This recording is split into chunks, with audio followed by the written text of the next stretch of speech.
Valentijnsdag hebben wij het zeker druk. We zijn vooral een soort aan het voorbereiden. Want vanaf een uur of 4 ja, dan komt de storm. 14 februari, Valentijnsdag. Dan draait het voor de meeste mensen om de leefde, maar voor bloemisten draait het nou om extra blomskikken. 4 tot zo'n uur, dan zit een winkelje vol met mannen die het al hier hun Valentijn graag wil verrassen. De meeste mannen pakken een groot boeket, met dat toont. Maar ja, doe was toch van elk budget wat ha. En ik vind het gitter om het gebaar. Hè? In roos kan ik heel mooi wezen om te gaan. Als er nou in komt, ja, nee, dan moet er zelfs even wat mooi roze in. Wat peers, wat gekleurd. Deze maken het ook altijd mooi houden, Gerbera. Ja, en om net te vergeten zelfs een mooie rode roos.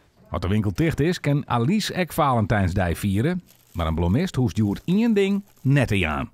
Blom zie ik waarschijnlijk net krijgen. Ik hoop een kaart. En ja, ik ga zelf wat leuks met chocola hakken betocht. Maar ja, ik liet me verrassen. Ik ben heel benieuwd. Wat gaan de orendokkemers doen op deze dag van de leefde? Heerlijk, lekker gezellig, mami, lekker thuis en lekker eten. Nou, als er nou thuis komen zo'n mooi en prachtig mooi bosboom, dan zou ik zeggen van bedankt. Nou, ik ga net zo vol mee. Nee. Had ik best wel vol van die dagen, maar nee, ik ga dat eerst doen nijtocht. Denk ik even eten of zo, dat is ook wel lekker, hè? Gelegen niet genoeg in Dokkum, hè? Misschien dat wat dwang. Je brengt mij op een idee, zei ze.